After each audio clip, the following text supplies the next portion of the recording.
To me, a show-stopping fragrance is by nature not for everyone. It's not necessarily mass appealing, but it can be attention-getting and it can exude confidence and memorability. All the fragrances in this second edition of Show-Stopping Fragrances 2024 will feature rich and complex profiles that center around the multifaceted ingredient of tobacco. Now, some of the fragrances I'll be talking about pack a punch in the performance department, but not necessarily all of them. And as usual, your mileage will vary. So don't buy them because I might say they're strong. That is never a great reason to buy a fragrance, because it could smell like poop on your skin. It just happens to last 12 hours. Hooray. Check them out because they sound interesting. They sound like they may fit a function that you want to fill with a great fragrance. And to get it out of the way, we will not be talking about usual suspects you might expect to see in a video like this, like Tom Ford Tobacco Vanille, Parfum de Marly Herod, Xerjoff Naxos, Mancera Red Tobacco, among several others. And it's not because these fragrances aren't good. I own many of them and I enjoy them to varying degrees. But you don't need me to share them in another video because it would simply just be another video featuring those fragrances that have been featured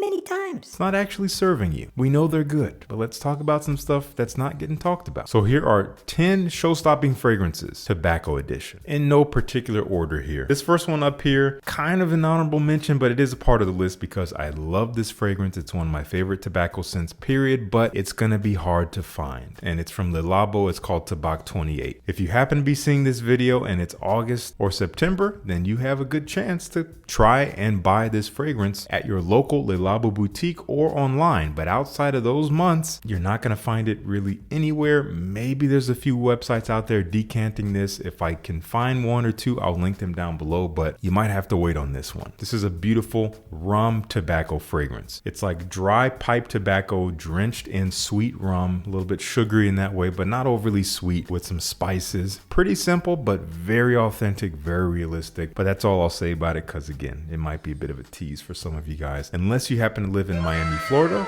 go to the Labo boutique near you and you can probably try it. But that is Tobac 28 from Labo. This fragrance I do believe was inspired by Tom Ford Tobacco Vanille. I can't confirm that. I don't have any empirical evidence, but a lot of people have said the same. But it does set itself apart as it dries and develops on the skin. It's from Franck Boclet and it's called Tobacco. Very simply put, this is a dry, spicy, warm plum tobacco with a beautiful sweetness. Definitely reminiscent of that spicy, warm, sweet tobacco you get out of Tobacco Vanille, but again, it does deviate. The plum note gives it a little bit more roundedness. It's a little bit less brash, a little bit less jagged smelling, and perhaps a little bit more accessible if you did not really dig Tobacco Vanille, because that fragrance is great. It's kind of legendary, but it is not for everyone. This is still going to have a little bit of edge to it, but nowhere near as much. But its character can still really make a statement in the right situations. That is Franck Boclet Tobacco. Before we move on to the next fragrance, if you didn't know, Grace and I have started a channel memberships here on YouTube. It's a way for you as a member of the Fresh Squad to join the Fresh Lounge,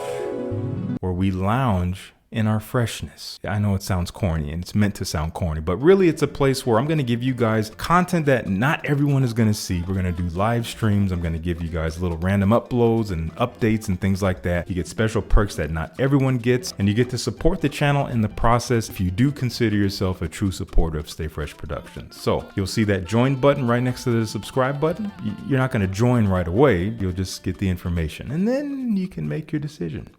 Moving on. If any of the fragrances on this list was the supreme showstopper, it's probably this one. From Amouage, this is Royal Tobacco. Now, this fragrance is not unknown by any means, but it is relatively newer compared to some of the other fragrances I said I was not going to mention, so I figured why not throw it in here. It's not completely overhyped. At least not yet. This is a very powerful fragrance. And this is one that I have to be careful wearing. I have worn this and loved it, and I've worn it and hated it. And the only difference between those two experiences was like one spray. You really only need 2 to 3 sprays of this.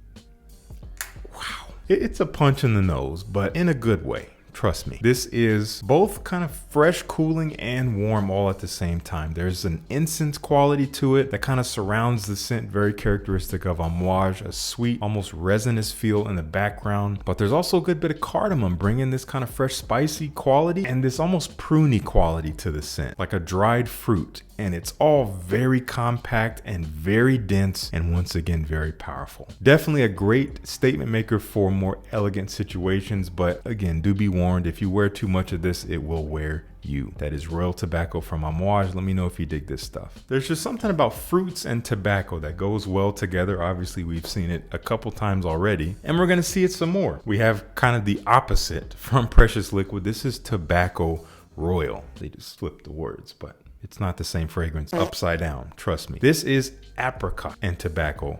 Apricot is this juicy, sweet stone fruit, and it really does smell ripe here. It's not like a dried fruity quality. This is real, almost dripping juicy quality, but inside of this dry, almost papery, sweet, warm tobacco with maybe some spices floating around. It definitely smells a little cozy, but it still has presence and power, so it is still something you could wear out to really make a statement if that's what you're looking for, and doesn't really remind me of anything else while being very wearable. So I think it's a solid tobacco fragrance from Precious Liquid from perfumer Richard Herpen. This is Tobacco Royal. This next fragrance is a little bit deceiving, and it even deceived me. When you first spray this, it's gonna feel light, it's gonna feel airy, and even when you wear it, you may not really detect it a whole lot, to the point where you'll think like, oh, this stuff is kind of light. It doesn't really last and has low projection, whatever have you, but it's deceiving you. Trust me. From Roja Parfum, this is Manhattan Eau de Parfum, and this is primarily a vanilla tobacco, but there's a lot going on here. If you look at the note breakdown, very typical of Roja fragrances, there's a lot happening beneath the surface. But I do get a soft, kind of creamy, sweet vanilla, but I get this dry, airy tobacco that kind of wraps up the scent in this quality that makes it definitely more unisex. It brings the meter back towards the middle. I think the creaminess really comes from some coconut in there, brings a soft lightness to the fragrance, but it actually lasts. This stuff will last a good 10 hours on my skin, and I can easily forget about it because it's still there, but it's not choking my face, which I'm happy about. But I know there's people who would be mistaken and thinking, oh, this stuff just doesn't last. But trust me, it's there. My wife actually wears this fragrance a little bit more than I do, just because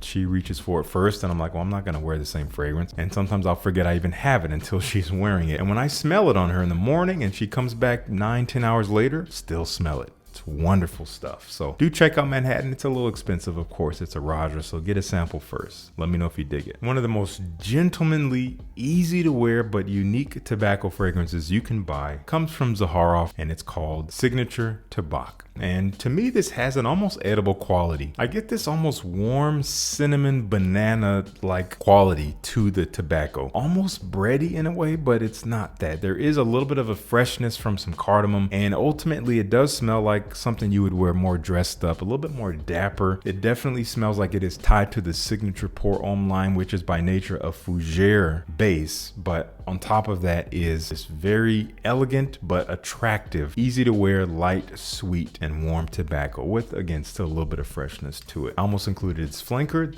leather Tobac, but we're gonna save that more than likely for a leather edition of this video. But let me know if you've tried Tobac from Zaharoff, and if you have not, there's gonna be a link down below. Up next, we have a real tobacco fragrance, and what I mean by real is real. This is actual real tobacco tincture. This is from Meleg Perfumes. It's called Golden Guy. Now, I will tell you that the bottle I have here is not gonna be the bottle you'll see if you bought this yourself. I'm gonna have it on screen. Matthew Meleg sent this over to me a few years ago and has since updated the bottle and possibly even updated the fragrance. I'm not sure, but he's an indie perfumer based out of Vancouver, BC, completely independent, doing his own thing and doing really creative work and doing great quality work. Also has a little bit of a fruitiness to it, maybe a bit of a booziness. It is very tobacco forward, almost mentholic in a way on the skin, and extremely powerful. I honestly have choked myself out with this one and almost ruined it. In fact, I had to get away from it for a couple years because I had one experience where I put it on my hand just to test it, and for 8 hours it was slapping me upside the face, and I'm like, you know what, I think I've had enough of this. Definitely have come back around to it, and I can really appreciate its uniqueness and its authenticity. I don't know if it's still as powerful now as this bottle is when he sent it to me,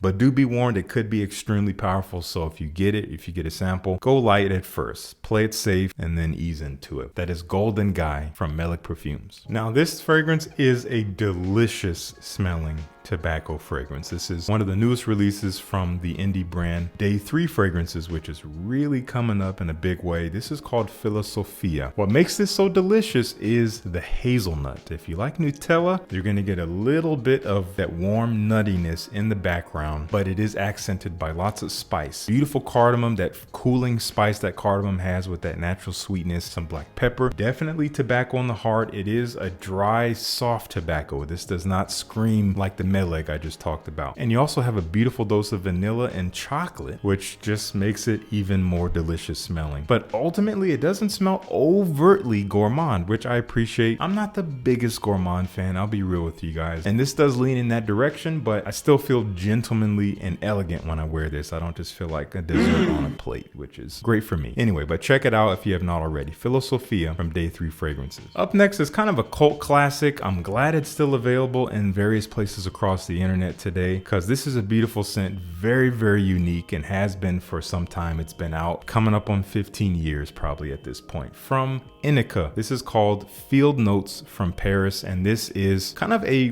white floral fragrance, but with a warm, sweet tobacco heart. Almost honeyed in a way, a little bit fresh, has this clean, masculine quality to it. The more I've worn this fragrance, the more I've realized, you know what, this is pretty masculine. Although it is sweet, it also smells kind of like a gentleman. It's something you would wear in the daytime when you're gonna maybe put on a collared shirt and a sport coat. You don't need a tie or anything like that. Almost a little bit professional smelling, but with this kind of cozy, alluring quality in the background. Let me know if you've tried this, and if not, again, links down below to check out Field Notes from Paris from Ineke. And our final fragrance, man, I did mention that the Zaharoff is a beautiful, gentlemanly, sophisticated tobacco fragrance. This falls in that exact same line, and this is one you see no one talking about, from the house of Lorenzo, Villoresi. This is called Atman Xaman. I still don't know what that means, but it's an awesome name for an awesome fragrance. And I get a lot of tobacco out of this. It is kind of a sweeter, like pipe tobacco, dry smelling, with some spices, with a little bit of patchouli in the background. But you also get a good little bit of Immortelle. And in this case, Immortelle is adding this dry, almost hay-like, maybe kind of accentuating the tobacco quality to it, with a bit of this maple curry feel, which might sound really strange, but it's a nuance that just works well with the tobacco. A lot of elements here. It's kind of multifaceted, but it does have a freshness to it. It is an eau de toilette, so it's not overly thick, not overly sweet, and not overly strong. It actually wears fairly light. I do find that I get pretty much all day performance out of it. I'm talking like about 8 hours, but it sits close to the skin after a while, as you would expect an eau de toilette to do, but it smells so gentlemanly. I love this stuff. I'm getting reacquainted with it. It's been a couple years since I've worn it, so I'm happy to pull it out for this video and happy to share with you guys who may not have heard of it, because again, no one's really talking about this one. This is Atman Xaman, and I always struggle to say Lorenzo's last name, Villoresi. I think I keep wanting to say it with a Spanish accent. It's Italian. I get it. That's it. Once again, there's going to be links to all of these tobacco fragrances down in the description. I want to know if you've tried them. Let me know in the comments. And thank you so much for tuning in. Peace. I'll see you in the next one.